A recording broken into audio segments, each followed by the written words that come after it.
RCB ने match जीत लिया था। पूरा बेंगलुरु आरसीबी के फैन झूम उठे थे।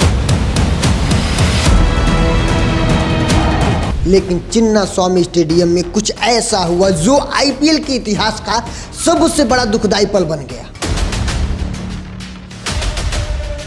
आरसीबी की जीत का जश्न 11 लोगों की मौत में कन्वर्ट हो गई। एक तरफ जश्न चल रहा था, दूसरी तरफ मातम चल रहा था। जी हाँ, इन 11 लोगों की मौत में गलती किसकी थी? क्या सरकार की व्यवस्था खराब थी या फिर बीसीसीआई की गलती थी? ये सारे कल पकड़े जाएंगे, देखना मैं वीडियो डालूंगा सारी।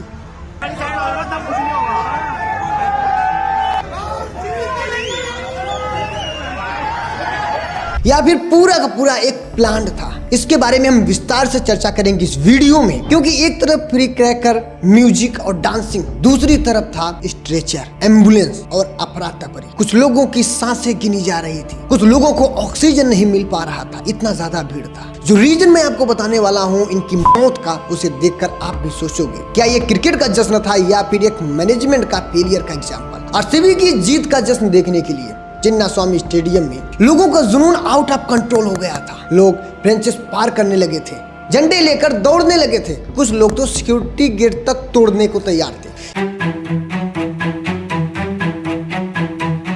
यहां तक कि कुछ लोग पेड़ पर चढ़ गए थे और कुछ लोग बसों पर चढ़ गए थे। मतलब उनकी अपनी खुद की जिंदगी की कोई परवाह नहीं थी। मानो क्रिकेट नहीं बल्कि बहुत बड़ी उपलब्धि हो रही है, जिसे अगर ये लोग देख लेंगे तो इनकी जिंदगी जो है वो सक्सेस हो जाएगी, इनकी जिंदगी सुधर जाएगी। मानो वो अमृत है जिसकी एक झलक ये पालेंगे तो अमर हो जाएंगे। कुछ तो ऐसे पागल हो गए थे आरसीबी की जीत की वजह से कि पुलिस की बात तक नहीं मानने को तैयार है, ऐसे ही नाच रहे हैं।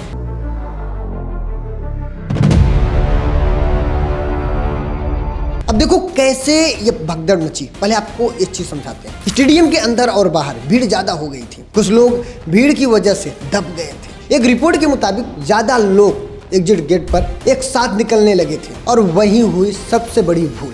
11 लोगों की डेथ कंफर्म हुई इसी रीजन से, जिनमें से 2 बच्चे, 3 महिलाएं और कुछ बुजुर्ग फैन भी शामिल थे। मेजॉरिटी लोग क्राउड सुनकर, क्राउड के कारण गिर गए नीचे। कुछ लोग उन्हें उठाने को तैयार नहीं क्योंकि भीड़ इतना ज्यादा थी। कुछ लोग ऑक्सीजन की कमी से बेहाल हो गए थे। एम्बुलेंस लेट पहुंची और क्राउड इतना अनकंट्रोल हो गया था कि इमरजेंसी सर्विस जो है स्टेडियम के अंदर भी नहीं घुस पा रही थी, इतना ज्यादा भीड़ था। आप समझ सकते हो कि आरसीबी के जो चाहने वाले थे वो कितना ज्यादा पागल हो गए थे। एक आंखों देखा शख्स ने बताया कि लोग चिल्ला रहे थे, कोई ऑक्सीजन के लिए या फिर कोई वहां सेल्फी लेने को तैयार था। मतलब लोगों की जान जाए तो जाए, लोगों को अपनी सेल्फी की पड़ी। अभी सेल्फी का एक सबसे बड़ा ट्रेंड हो गया है। कोई मदद करने के लिए तैयार नहीं था। एक और फैन ने यह भी कहा, आरसीबी के लिए आए थे सेलिब्रेट करने के लिए और हमारे सामने लोग गिर रहे थे, हमारे सामने लोग मर रहे थे और इन्हें कोई संभालने वाला नहीं था। एंड सबसे बड़ी मदद की पुलिस ने। ऐसे इस वीडियो देखा गया कि छोटे छोटे बच्चों को जो पुलिस वाले थे वो हाथ में लेकर एम्बुलेंस की ओर जा रहे हैं। मतलब कि एक तरफ जीत और दूसरी तरफ मौत का मातम चल रहा था। लेकिन ये जो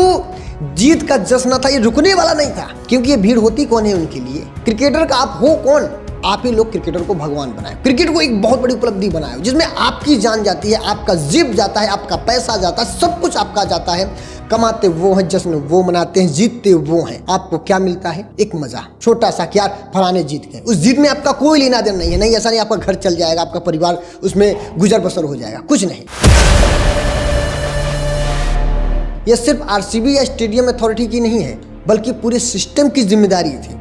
अगर उन्हें पता था कितनी ज़्यादा भीड़ आने वाली है तो उन्हें व्यवस्था करना चाहिए। अब इस समय गलती किसकी है ये समझते हैं। पहले आप इस बात को समझिए। देखिए, जो चिन्नास्वामी स्टेडियम में हुआ वहां पर बेंगलुरु में कांग्रेस की सरकार है। बीजेपी वाले कांग्रेस पे दावा मारेंगे कि यार इतनी भीड़ थी, तुमने क्राउड नहीं किया। तो आप देखे होंगे बीजेपी वाले क्षेत्र में भी कहीं स्टेशन पे, दिल्ली स्टेशन हो गया या फिर प्रयागराज हो गया, ऐसे भी भगदड़ हुए हैं जिसमें लोगों की मौत हो गई है। तो वहां पर भीड़ को कंट्रोल करना या फिर भीड़ में किसी की जान गई तो किसी सरकार की जिम्मेदारी नहीं है, जिम्मेदारी आपकी है। मुझे एक चीज नहीं समझ में आता कि ये जो क्रिकेट का पागलपन है, क्रिकेट की जो दीवानगी है वो क्यों इतना ज्यादा है इंडिया में। यहाँ एक तरफ जहाँ हम सक्सेस होने की बात कर रहे हैं, जहाँ हम एंटरप्रेन्योर बनने की बात कर रहे हैं, वहाँ पर ऐसे लोग हैं जो सब कुछ छोड़कर क्रिकेट में घुसे हुए हैं और ऐसे क्रिकेट को प्रमोट भी किया जाता है। अभी आप देखो, जब आईपीएल शुरू होता है तो कहानी आपके जेब से शुरू होती है, खत्म आपके कर्जा पे आ जाती है। कहीं 49 रुपए लगाकर करोड़ रुपए कमाने का सपना, तो कहीं 1 रुपए लगाकर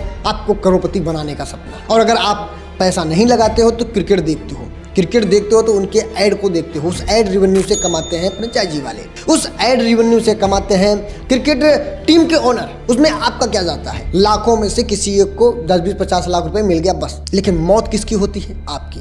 अब जरा आप ये सोचो ना कि चिन्नास्वामी स्टेडियम में जो गए थे लोग, वो कौन थे? क्या अपने फैमिली की हालत को सुधारने के लिए गए थे? क्या जिनकी जान गई है वो क्यों गए थे? आरसीबी की जीत का जश्न मनाने के लिए, मानो उनकी जीत से इनका कुछ लेना देना हो जाएगा। हुआ यही सबसे बड़ी मिस्टेक। इंडिया के लोग अपनी जान की कोई परवाह नहीं कर रहे हैं इतने टाइम, मतलब पागलों की तरह किसी क्रिएटर के पीछे, किसी क्रिकेटर के पीछे, किसी एक्टर के पीछे दीवानगी की तरह जा रहे हैं। कुछ तो ऐसे पागल हैं कि विराट कोहली जैसे बड़े बड़े क्रिएटर, मैं मानता हूँ आप उन्हें पसंद करो, उनके काम को पसंद करो, ठीक है, लेकिन उस हद तक कुछ लोग सीने में हाथ में टैटू को डाले रहे हैं। अब सोचिए ना जरा कि यही देखिए आपकी मौत हुई, यहाँ पर 11 लोगों की मौत हुई, वो 11 लोग आप ही में से थे, आरसीबी के फैन थे। उनके मरने से किसी को कुछ फायदा हुआ? उनके मरने से किसी को कुछ दुख हुआ?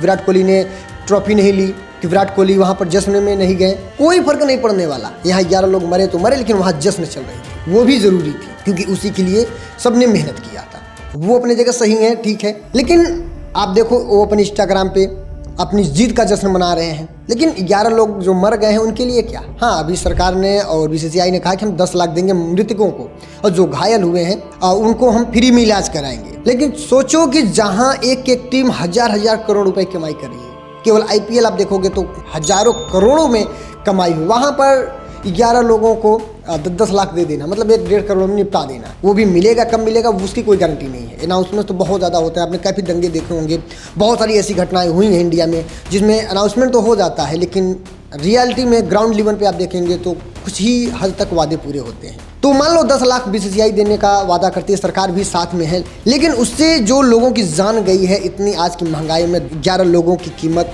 उनके घर की एक औलाद की कीमत क्या 10 लाख है? आपकी जान की कीमत केवल 10 लाख है? मैं मानता हूँ सरकार ने इतना बहुत कर दिया, अच्छी चीजें हैं, लेकिन थोड़ा सा आप ये सोचो कि जो क्रिकेट के पीछे आपकी दीवानगी है वो आपको कहाँ ले जा रही है मेरे भाई। आप ये सोचो, जो टाइम आप क्रिकेट देखने में बिताते हो वो टाइम कंटेंट देखने में बिताओ, वो टाइम कंटेंट बनाने में बिताओ, उससे आपकी जिंदगी संवर सकती है।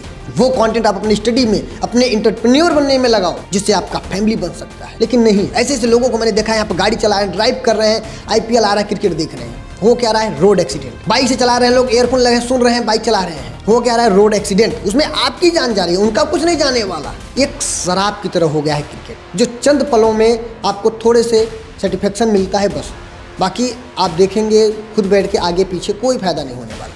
हाँ, अगर आप अनुराग द्विवेदी जैसे क्रिएटर हैं तो आप क्रिकेट देखकर अच्छा खासा करोड़ों कमा सकते हैं, और अगर आप नहीं देखते तो आप मेरे चैनल पर देखिए, बहुत सारे ऐसे पॉडकास्ट हैं जिससे आपको पैसा कमाने की बात बताई जा रही है। लोग पैसे कमा रहे हैं, लेकिन उसमें लोगों का इंटरेस्ट नहीं है, लोगों के क्रिकेट में जिसमें कोई लेना देना नहीं, जान जाती है। बाकी आप बताओ क्या रीज़न है? फिर मिलते हैं अगली वीडियो में। बहुत बहुत धन्यवाद।